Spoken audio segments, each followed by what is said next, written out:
Dan Schmitt. I do a motorcycle racing TV show, Team Chicago Challenge. My email is teamdan45@gmail.com. My website is teamchicago.tv. We're in Rosemont, Illinois. We're here for the Corvette, Muscle Car and Corvette National. I get to look at different cars.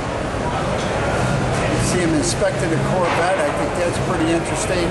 Got a Cobra with aluminum body. That's very interesting. And we always end the show talking to my friends with the Studebakers. So we're having a great time here in Rosemont. And don't forget my email, teamdan45@gmail.com. And I'd love to hear from my audience. The Muscle Car and Corvette Nationals are held every year in the fall.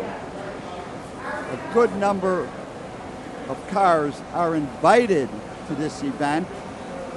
And this year, one of the group of cars featured was the Boss Fords. Now, the Boss Ford Mustang was available in 1969 and 1970. In 69, they came the 302 engine with chrome valve covers. In 1970, they came with aluminum valve covers. In 1971, Ford offered the 351 V8 engine in the Boss Mustang. Also available in 1971 was the 429 Hemi. Ford had to build 500 of those engines in order to race with NASCAR. They were available in the Mustang also, but Ford raced the Torino in NASCAR with the 429. As we spot this Boss Bronco, great cars, the main featured cars in this show. And now we're looking at some 1954 Mercuries. This one here is a Monterey Sun Valley. As a young kid, I thought the 54 Mercuries were the most beautiful cars. This one here is convertible, also a Monterey, and a two-door hardtop. Yes, I was a car enthusiast at a very young age. What I liked about the 54 Mercury over the 53 was the new taillights that they added. This 54 Custom was built by the same person that restored most of these Mercuries that we see here. As you can see, these are lovely, great-looking cars, and hats off to the person that restored them. Now we're looking at the Chevrolet Impalas. This is a 1967 with a 427 V8 engine, big block engine. Next we're looking at 1966 with the 396 big block engine, the first year that engine was available.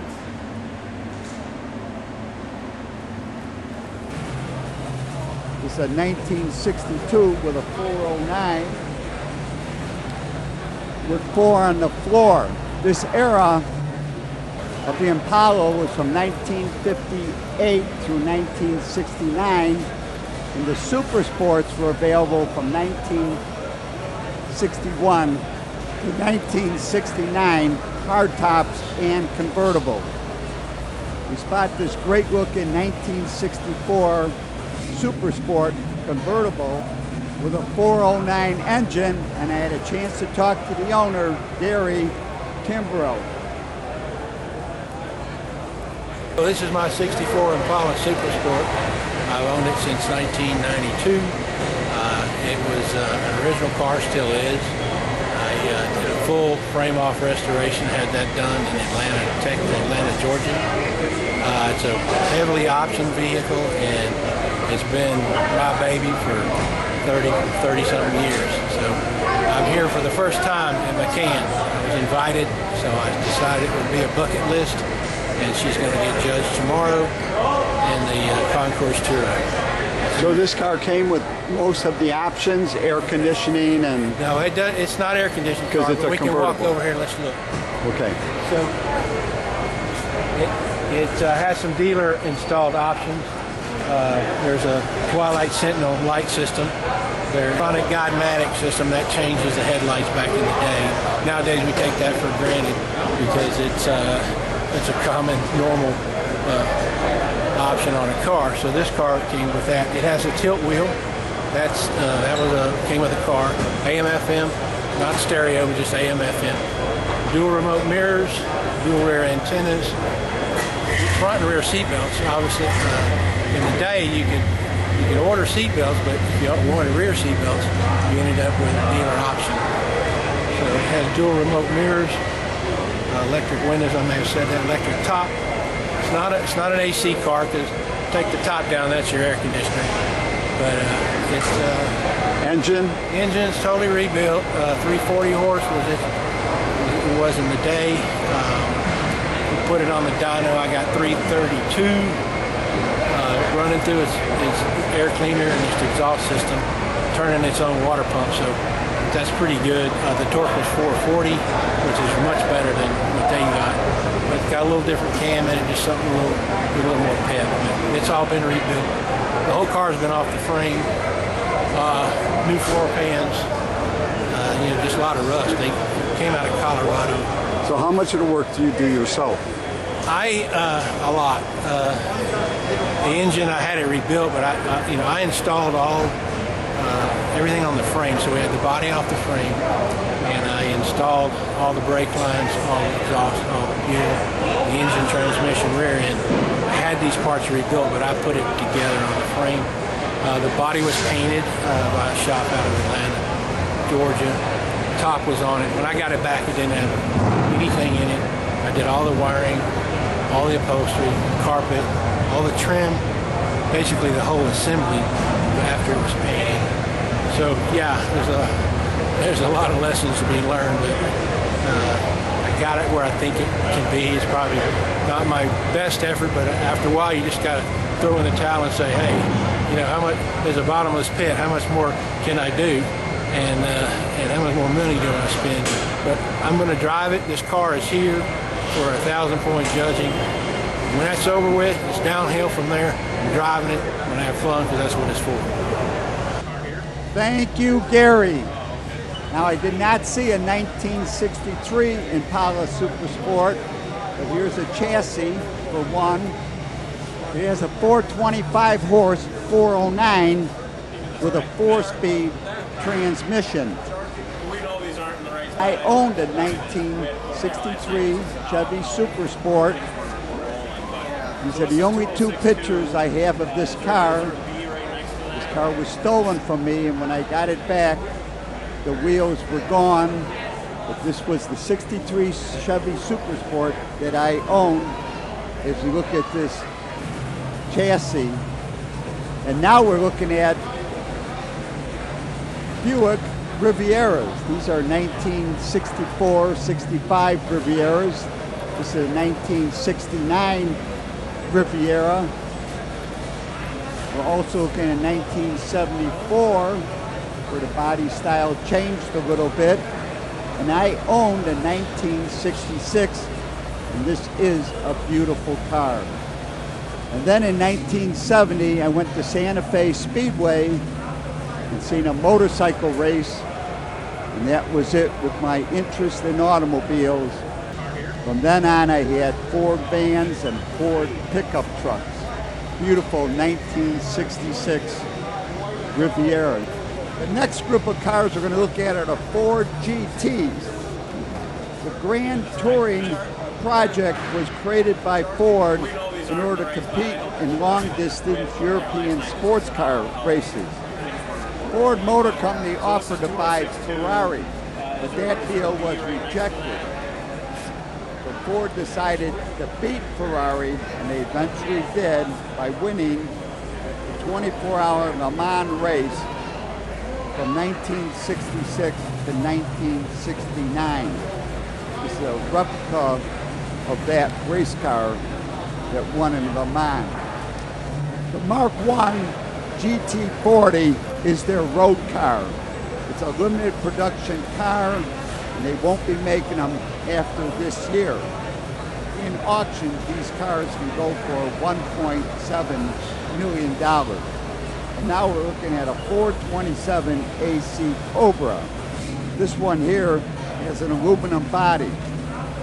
Aluminum bodies are now made in Poland by former MiG fighter jet mechanics.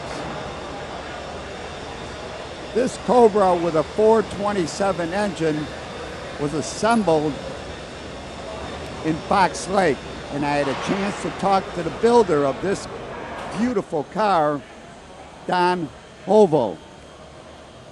My name is Don Hoevel, and I own Hoevel Racing. We're in Fox Lake, Illinois. We started doing, one of my customers came up and he had owned a handful of original Cobras, and he approached me about a year ago and said, hey, I missed my Cobras. I'd like to have another one, but I don't want to buy a real one. What can you do for us? So we do whatever you want. So what we're doing, he wants a car as it rolled out of the airport in 1966. And that's what we're doing. It's a Kirkham body, Kirkham chassis, and then we like to do all our cars traditional. It's got a real side oiler 427 Ford. We buy as many original parts for the cars as we can. And we just try to make them as accurate as possible. So tell me about the body, the engine, the frame. How did you get all that stuff together? We do a lot of these cars. So between Kirkham Motorsports in Salt Lake City and another guy named Dave Wagner in Detroit, it's just, being at the right place at the right time to find the cars and the bodies. The motor, same thing. We built the motor. And we acquired 427 parts the best we can. These are actually aluminum trick flow heads. So it's getting harder and harder and harder to find good parts. But this is a real live 427 side oiler, all the good stuff. It's got a C5AF original Holley carburetor on it. We even had we bought the camshaft from Holman and Moody. They ground an original style 427 cam for us. So that's pretty much what we do. When Ford started selling these, yeah, what was the deal then?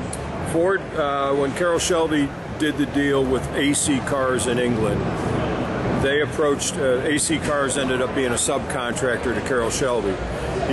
Carroll Shelby convinced Ford into giving them some engines, and they put the deal together, and that was the first 289. Well, the 289 car was pretty successful, and so what are we going to do now? And they had done some stuff with the big block stuff, and they experimented with a 427 and a 289, and it worked pretty well, but at that point the chassis and the suspension wasn't up to the horsepower and the weight, so they redesigned the original chassis.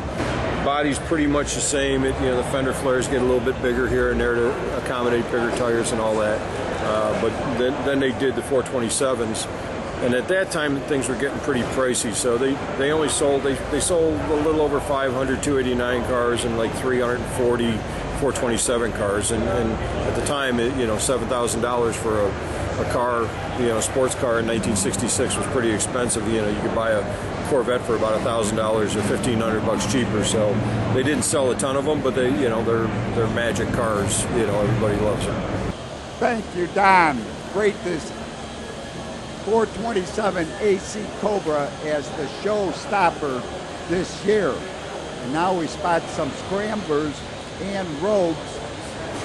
And I had a chance to talk to Howard Crum, and he's going to tell us about these hot rods from AMC in Kenosha. Hi, my name's Howard Crum. I'm here with the Nashnuts AMC group at McCacken 2023. The gentleman asked me to tell you a little bit about what we in the AMC circles call the X-Code Americans. Now, in 1966, American Motors came out with the new generation 290 V8. In 67, they came out with the 343s. The 343s were generally only available in the big cars until mid-year, when they decided to make the 343 option available in the small Americans. They could be ordered in two-door sedan models, or could also be ordered in two-door Rogues, which was kind of the high-end trim package for the Ramblers in 67. Extremely rare cars. The 343 did not sell very well. The dealers didn't push it because AMC dealers in 1967 weren't exactly performance-minded. They were grandma's cars, if you want to call them that, not to offend any grandmas. The 343 option did not sell very well. So at the end of the model year, the 343 was no longer available in the small cars. The information we have for the most part is there were only about 51 of the Rogues built with the 343s, and probably only about 30 of the two-door sedans that came equipped with that. They were only available in the 343 with the 4-speed manual transmissions. Theory we heard at the time was that there was problems with clearance in the tunnels to run the bigger automatics, so the 4-speeds were all that was available, although we do know of one documented VINed automatic car, and it's actually down there on the end. That Tahitian Aqua car is actually the only known VINed car that is a 343 automatic. The rest of the cars would all be 4-speeds. Pretty rare cars, pretty fun cars to own. Always have a good time when I got mine out. So what about this one that says 390? The Scramblers came out in '69, and there were two paint schemes. This was the B scheme, which seems to be the less popular. There were a few, I can't tell you exact numbers off of my head on the Scramblers. There were about 300 of the, what they call the B type, and then the real bold paint scheme, which is the one on the other end, which was what they call the A scheme, which was the full red sides with the blue racing stripes up across the top. Those were only built in 1969, and that was a collaboration that was done with American Motors and Hearst Corporation, hence why they call them Hearst SC Ramblers. Built more of the SC Ramblers than they did the 343 cars, but the Scramblers are more desirable. The guys are after the bold paint and the big motors. Right. So they're a little more desirable. Cars are coming up in value, especially a really nice and done Scrambler brings some pretty good money. Thank you, Howard. And now we're looking at some Corvettes. This is the Muscle Car and Corvette Nationals. That first one is either 56 or 57. You see a couple Stingrays. This one here is a hardtop. This one over here maybe is 56, 57, or 58 if it's got dual headlights. We also spot a 1962 racing Corvette that raced at Sebring. And the National Corvette Restoration Society is conducting inspections. 201, yep. And I had the opportunity to talk to one of the judges.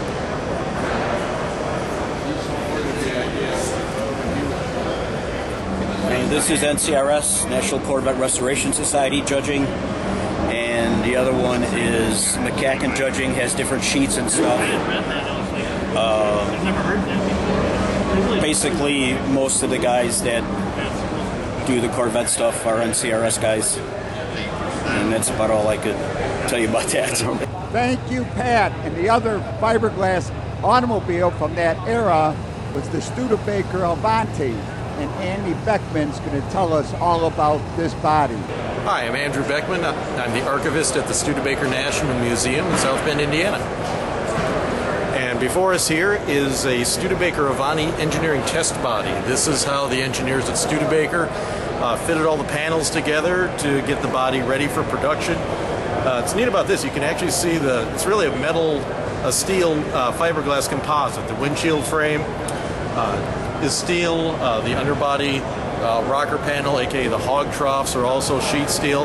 And you can also see where the engineers marked various areas on the body where they had to adjust things. Like you'll see they need to kick something out 1 inch and 30 seconds one way or a 64th of an inch the other way. And it's also great to see you don't realize how many different pieces there are to make an Avanti body. Corvette bodies are actually very similar construction too from that standpoint, but it's not just one big tub like you're making a boat. It's a lot of little pieces that have to go together and to make the final product. So they would mold the pieces and then assemble them, but this is all riveted together, but they would have been yeah, it's riveted together for the test body, but right. Then they would have been bonded. Molded fiberglass products in Ashtabula, Ohio made the bodies for the Studebaker Avanti. And also later Avanti Motors cars. Ashtabula, or MFG and Ashtabula also made the pieces for the Corvette bodies, but those were not assembled by MFG. That was all handled by GM. Thank you, Andy. As we spot the number 8 Avanti that was at Bonneville when they shattered the land speed record, and I had a chance to talk to the owner of this R3 Avanti. I'm Gary Wood. I'm lucky enough to have the Avanti Bonneville number 8 car. There were 3 Avantis that ran, but most of the lower numbers were Larks and Hawks. So they ran a number 8, a number 9, and a supercharged Duecento, a dual supercharged, which was not stock, that was experimental. But this car did not set any records, but it was at Bonneville. They did a lot of test running with this. I have videos of Andy Granatelli testing this on salt flats in the winter in January of 63, whatever. But anyway, it did not set the records, but it was photographed, and it was in the full-page Champion Spark Plug ad for Studebaker's effort in January of 64 in every car magazine. And you got all your gauges and everything. I got all the gauges. I had to recreate the, it's got dual exhaust gas monitors. They ran pipes into the tailpipes so they could tell how the engine was, you know, whether it was too rich or too lean. I think that's one thing Granatelli did. If you look at his effort, this is like a rolling laboratory. It's got fuel pressure gauges everywhere, air pressure gauges, oil temperature, supercharger oil temperature, transmission temperature. He just instrumented the car so much, so he knew what they were doing. So he was a pro when it came to his approach to Bonneville was Scientific, real scientific. Give him credit for that. Thank you, Gary. When Andy Granatelli went to Bonneville, he also brought Studebaker Larks, Hawks, and the Avanti. And besides setting records in the straight line land speed records, he also set endurance records and standing start records with these cars. I had the opportunity to talk to Nelson Bove. He owns the number 2 Studebaker Lark, and we see one of the original All-State tires on this car. Name is Nelson Bove, Cincinnati. I first saw the car in National City, California. That's down near the border, close to that, just south of San Diego. And I saw it when I was down there in a 61 Studebaker in 1971 or something, and it turns out that was Stu V, an old Studebaker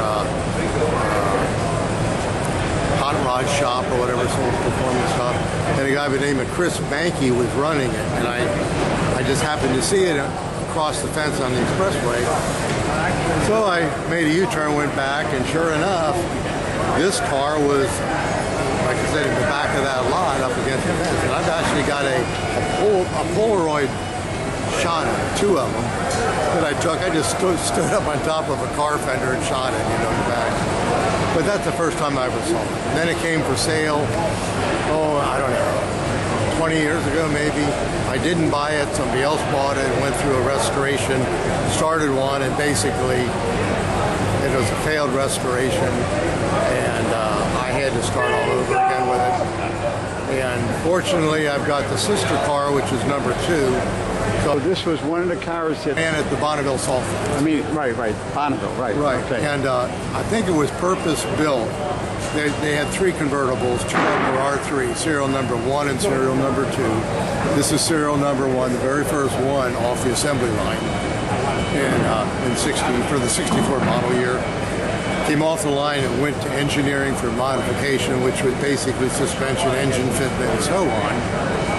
And from there, it was shipped to Granatelli Paxton Products, where he either had the engine installed there, or it may have been installed at the factory.